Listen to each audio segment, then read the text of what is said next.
Good morning, and no, we are not on a trail. What are we doing today? We're taking Starry Sierra down to get her washed because she's really dirty. Yeah, she's really dirty. We've taken her out a few times, so we're going to go grab the RV, take her to a friend of mine who does detailing, and I'll leave his information in the video.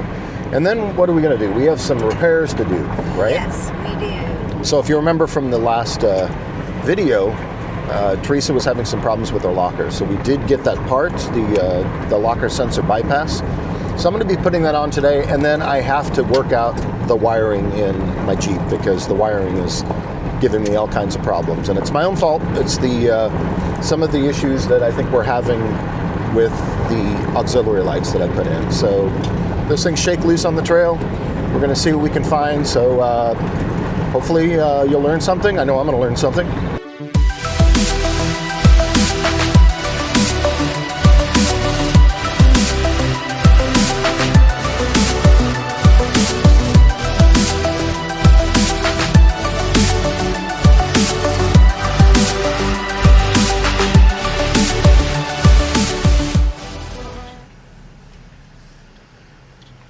Now you can't see that.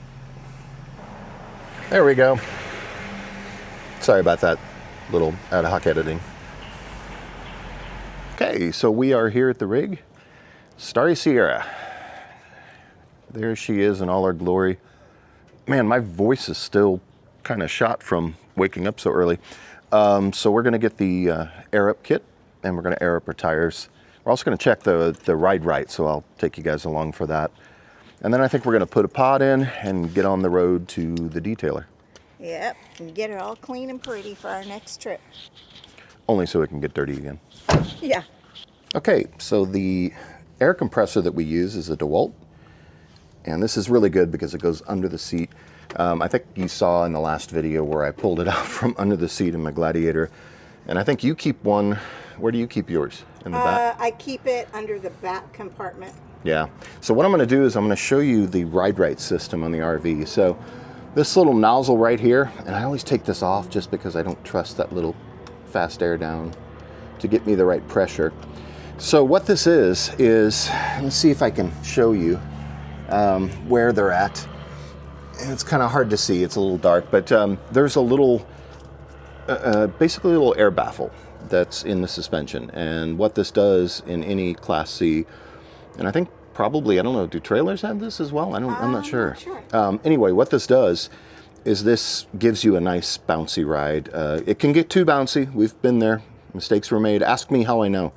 What you want to keep it at is you want to try, I usually shoot for about 50 to 60 PSI, which gives you a nice little cushy ride, but it also doesn't mean your back end is bouncing up off the ground when you hit a bump. So we're going to go ahead and air this up.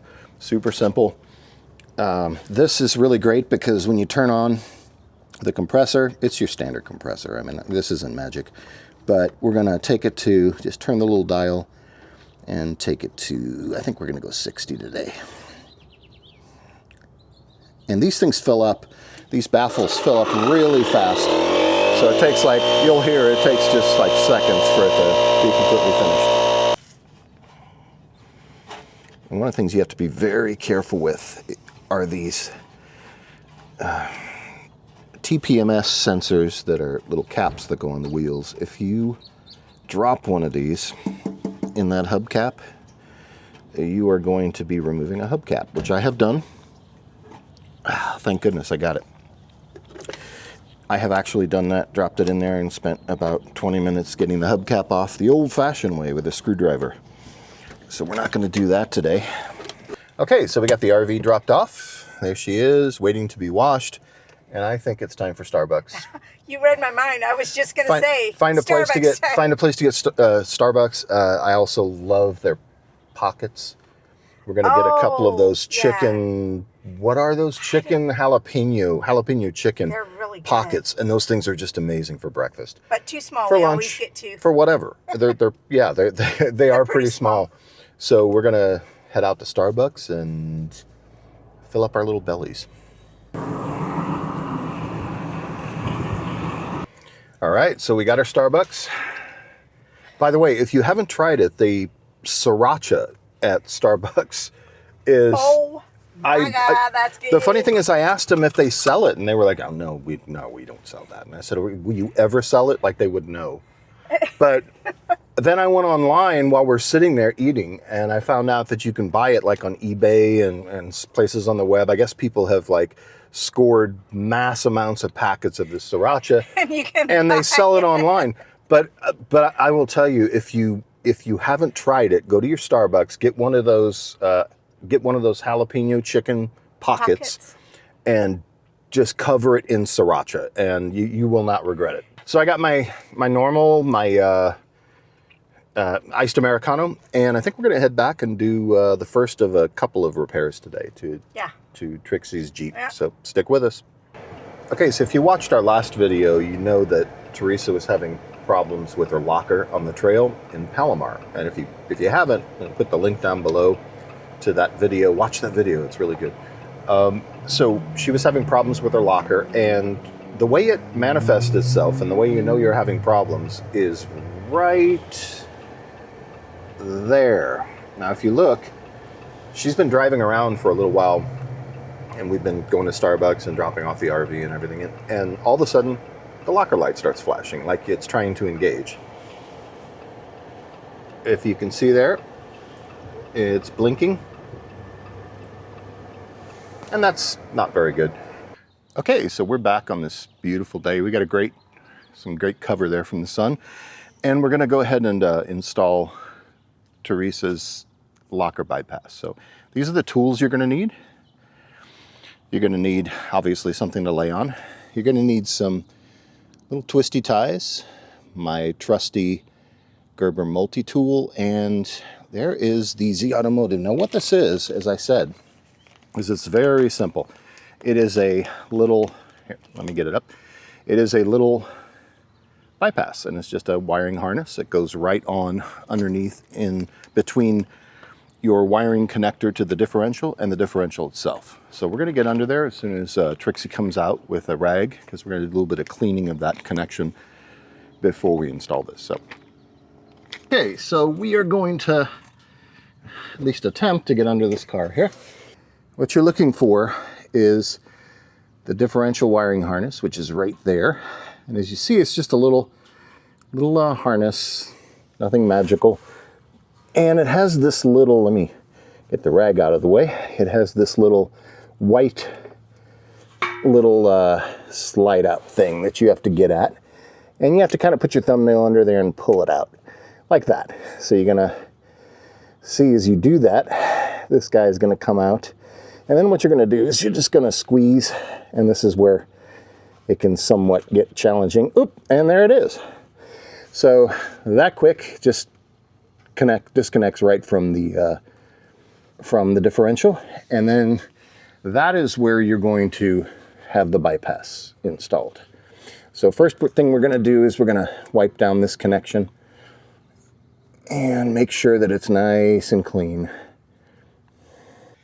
Okay, so hopefully you can hear me. I know that Teresa's mic is the one that's active right now, but we've cleaned the part off here, and all we're going to do is we're going to just basically start by plugging this little guy in. Now, one of the things I will tell you is that when I did this last time, I had a little bit of a problem with the orientation. So I think, if I'm not mistaken, and I am, it goes the other way. So you're going to slide right in and get that nice satisfying click in there, if you can hear that.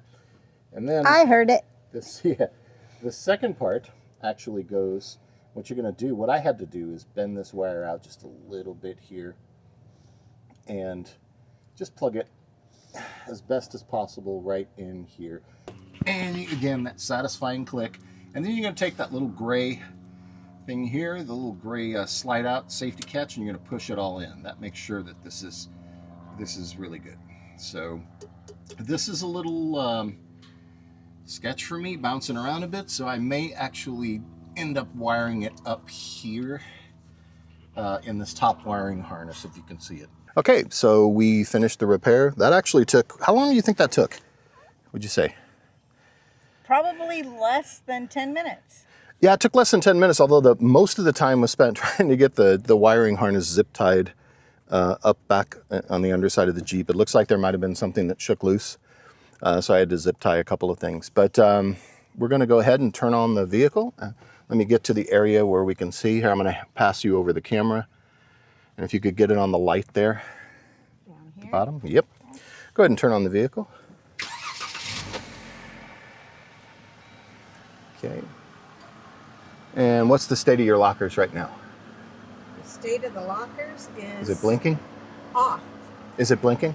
Nope. Okay. Not blinking. Okay, go ahead and switch on the rear locker. Okay. Rear axle locked. Good. Nice. Now go ahead and push the button to disengage. Okay. Off. Before, she had a little locker engaging light going on there. Which was right up there. Yeah. But it's not So there. go ahead and flip on the locker again. And you can hear the locker engage actually in the back there. The little click as the magnet's coming forward. But go ahead and disengage. All right, and there we go. Super simple fix. Z-Automotive, I'll put a link in the description below, but Z-Automotive OEM locker sensor bypass, I think is the name of it, but I'll get the official name. And it's on to the next repair. Okay, so I'm gonna show you exactly what the issue is here with Griffin. One of the issues. So Quadratec Stealth II Lightbar. This is a great light bar, by the way. It's a great option if you don't want a lot of wind noise and you want to have an easy wire up mechanism. And the way this works, this stealth bar, is it actually uses the DC 12 volt, which basically is, something we used to call a cigarette lighter, but this DC connectivity here, this has a bypass harness, and it just clips in.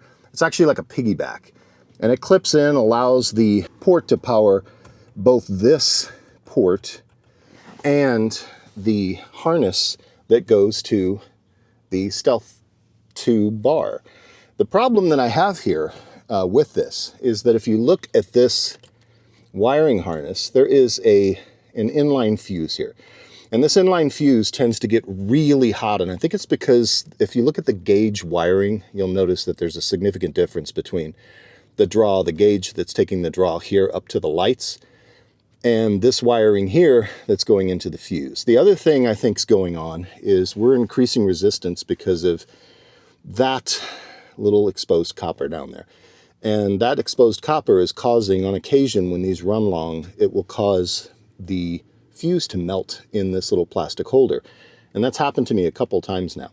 So what I'm going to do is I'm going to replace this entire thing, get a little better quality wire on this connection, and then we're going to go ahead and turn it on, and hopefully we don't set fire to the vehicle. So it's a pretty easy fix. I'm not an expert on wiring, but I know enough about wiring, and I've wired some of the auxiliary stuff, and so we'll see how this goes. This is what we are looking at here. This is the inline fuse, and this I got on Amazon, and it actually comes with the fuse, and it also has the nice little secure cap in there.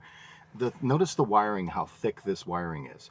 So this is a lot thicker, and if you come down here and you look at the comparison in wiring, you'll see that I think this is going to do a little bit better. Now, it is true that I'm going to have to wire it to this area up in the harness, so this wire is still going to get a little bit warm, but I'll feel better about it. And see that copper that's exposed there? That, I think, is the issue with additional resistance happening, and we don't want to set fire to anything, so we're going to go ahead and replace this. We're going to go ahead and flip out this entire fuse, and you notice we have a little bit of damaged wire here, which makes me nervous. So we're going to clip it right about here. We're going to take that wire out, and that leaves the harness that goes to the DC connector, and that's what we're going to be splicing to. And then we're going to go ahead on this one. Now, what I'm going to do is get a small screwdriver, and I'm going to go in here and take out this connection point, and after that we'll just put the other end of that connector right in there. I'm not blaming Quadratec for this, but I am saying that the harness that you have, Quadratec, needs a little bit of work. The light bar, amazing. The harness needs a little more attention. This has been problematic for me since I got it, but hopefully we're gonna be able to resolve that today. This is the part that will go to the feed, and this will go to the pull. And as you see, this is actually a really good, thick, sturdy wire that is actually going to, I think, perform a lot better.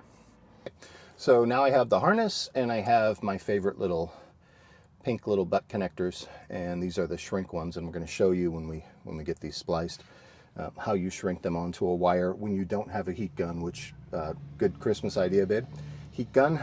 But I just use a torch lighter, and I know I'm going to get some feedback in the comments, but it works for me. Okay. So what we're going to do is you've seen this before, big splicing tool. So we're going to just take the wire off there and get ourselves a nice little connection point. I'm going to trim this down just a little bit so that it isn't so large and imposing of a copper presence there. And so we're going to get something that looks a little bit, let me hold it up, a little bit like that, okay? And that's what we're going to use for the part of the, this part of the butt wiring. We're also going to do electrical tape on this, always electrical tape everything, quite honestly. And we're probably going to do some shielding on it, so I'll show you how that looks.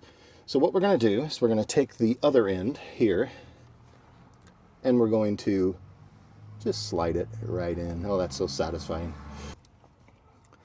And we're going to just crimp it on down if I can get the right angle at it. And we're just going to give it a little crimp there. And that is a solid crimp. Okay, so we have a connection point here now, and looks like it's pretty tight. What I usually do is just a little pull on it, just to make sure everything's nice and tight. And that one actually looks really good. So I think this crimp is a good crimp. Now, for the comments section, babe. So what I do is I take this is not the right lighter. Okay, so what we're gonna do is we're just going to put a flame at a distance, and you're just gonna really quickly run it over until you start to see the plastic shrinking. The trick here is to do it very carefully and also very slowly. You just wanna run like that. Just give it a little bit of heat. And if it starts to turn colors a little bit, that's okay. It's not gonna do anything. Just make sure that you're only running it over for 2 or 3 seconds and giving it time to cool as it'll shrink right there. And then we're gonna just spin it over, and we're gonna get this other side, making a nice tight connection here. So there we go. We have a nice connection point. And as you can see, it's actually pretty good. It's not smoking, I don't think. And so what we will do is we will let that cool for about, I don't know, about 3 to 5 minutes, somewhere around there. And then we'll put some electrical tape on it. Right here, we're gonna put this wire protector, this insulation, all the way down. Okay, so what I have here is this insulation. It's got a little slit on the side that you just put it over. And what we're gonna do is we're gonna put it right over this area right here. You know, one of the things that is important as you get older, whew, it's hot. One of the things that's important as you get older is reading glasses. I usually start without them, and then I end up having to put them on my face so that I can see the little delicate details here. Zip tie them nice and tight so that those wires will be protected.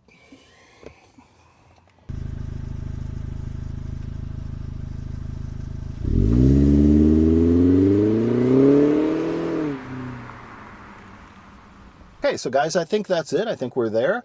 It's getting warmer and warmer. Great choice of shirt this morning. But I think we have it. If you want to look down there, we're going to just have this tucked up in here. It's stabilized, and we're going to put the glove compartment back in. And now comes the big test, as we're going to, if you want to hand me the camera. And we have lights. Okay, good, good. You want to turn them on white as well? Yeah, that's great. So the nice thing about this Stealth bar, let me come around here, is that it has both, well, that's bright, has both white and amber lighting, and this thing is really, really good. It's hard to see in the daytime because it's bright out. It's one of the better, I think one of the better trail bars you can get. So thank you, Quadratec, for that, but do a better job with your wiring harness. All right, so that was easy. We are heading back to pick up the RV, Starry Sierra. I'm thinking she's nice and clean. I hope she is. Last time this gentleman did this, his name is Corey, and I'll put his information. If he gives me the okay, maybe I'll put up his business card or something in the video. But this guy, if you're in the Temecula area, he's in Murrieta. He is absolutely incredible with detailing your RV. So can't wait to see it. The wiring harness, that was actually really good. It only took about, that took like 15-20 minutes, somewhere around there. It wasn't too bad. The bypass for your locker sensor, that only took like 10 minutes. Like that. So that was really good. The most frustrating part, about that one was getting the zip ties where you want them, because getting up under the vehicle and I got big hands too. So getting up under the vehicle and trying to get the zip ties where they need to be, that was a little bit frustrating. There's our beautiful girl, Starry Sierra. I have a couple of small holes in the roof that I need to patch. Oh, really? Yep. Now we're stopped. You can see how clean she is now that we're closer. Looks great. I don't know if you can see the little Sasquatch down there on the left. Seems to be our little mascot. Driving through beautiful Temecula. Blessed to live here. On our way to Tractor Supply to fill up the propane on Starry Sierra for our next outing, because the nights here are now dipping down into the upper 40s. And I anticipate that in the next 30 days, they'll be dipping down into the low 40s. Hence, we're gonna need the heater at night, and I think we're at 40%, 60%, something like that on our propane. So best to fill it up and be prepared. Okay, so we picked up Starry Sierra. She is absolutely beautiful. And we are heading out to Tractor Supply with some propane. I think it's, as Teresa said earlier, it's getting that time of year where when we go out and about, we're going to need the heater at night. So we're going to make sure we have enough propane. I think we're about half, but we're going to top it off just in case, because I think over the next couple weeks we're going to be taking a trip, and we're going to bring you guys along for that. But in the meantime, I'm going to make my way down this beautiful road. This is Anza Road in the Temecula area. And we're heading down to the Tractor Supply off the 79 South. So we should be there shortly. So they have some little farmer's market, little mini roadside thing going on here. Oh, birdhouses. Those are awesome. We may have to swing back by and see those. So Starry Sierra is all filled up. Good to go. And we'll see what trouble we can get into next weekend. But today was all about repairs, getting Starry Sierra detailed, getting her filled up with propane. And now we're going to go home and do some more repairs. So Starry Sierra is all good to go. She is good to go once I get the tape up on the roof. That's right. We got to cover a couple of little holes. Yeah, but not too bad. I mean, she's clean. She's filled with propane, and I think we're ready for our next trip. I think so. So we got to plan it. Maybe next weekend we'll go out somewhere. Yep, I hope so. Okay, guys. Well, we're back at the homestead. We got Starry Sierra put away, so the RV is clean as a whistle. And we're going to do a future video where we do a walkthrough of the RV. I'm also going to do a walkthrough of some of the mods that we've put on the Jeep, so stay tuned for that. But we have one more thing to do today before we can relax, and that is I need to replace the Voswitch in my vehicle. Now, what is a Voswitch, you may ask? Well, I'm going to show you. So first of all, here is the packaging. And all this is, and let's come around to the vehicle and I'm going to show you exactly what this is. So what it is a really nifty little grab handle right there. And what this does is it controls all your auxiliary lighting. See, when you start it, basically it lights up, and then from here, I don't know how well you can see that, but from here you can just switch on the various components. Really cool switch. The problem that I have with this one is that I have an issue. Let me turn off my vehicle. I have an issue where I have inadvertently, I don't know how it happened, but I've blown one of the relays. And at first I thought it was a relay, and then I think it's more around the circuitry. So my belief right now is that it is going to be probably something on the circuitry. So what we're going to do is we're going to remove this box. I'm not going to take you through all that, but I will kind of talk you through on the important parts. We're going to replace this little box here, which is the controller, and it sits right here above your battery. So we're going to replace that and then see if we can get the lights back on. Okay, so the first thing I'm doing is I'm just taking off these little connectors, and I wish I had a needle nose with me right now, but I don't. But I'm going to put them in this little area here just because they're very, very, very small. I find that they're the slide ins, and a lot of people just leave the screw in and get enough room so they can slide it under. But if you zoom down here and you look how little room you have to work with here. So what I do is I just take these out. It's best just to take these out completely. And before I remove all this gear, I'm going to test the first switch and make sure that it's not a short somewhere here in the wiring. I want to make sure that it's not a short somewhere down here in this harness. So what I'm going to do is I'm going to focus on trying to move the aux2, which is right here, and I'm going to move those wires because the high beams of the Nacho lights aren't working. I'm going to move those to aux1, which I do know is working, and then we'll be able to see if that comes on. Then we'll be golden, and we'll know that it's just this particular one that went out. Okay, so we have the new module. We took the old one off, and we have the brand new one here. And I want to make sure I have everything set up the way I like it, and I do. The only thing I do like to do is in here, I like to turn this around because I'm pretty picky that way, and so I like to turn it around so it faces that way. But we'll put that there for now and get that out of the way. First order of business is to hook up the terminals, the battery terminals, positive and negative, which are right here. We're going to run the negative under here, hook it up to the piggyback post there. Same with the positive, and then we have to splice this little wire, and we're going to show you that this wire needs to go in your fuse box.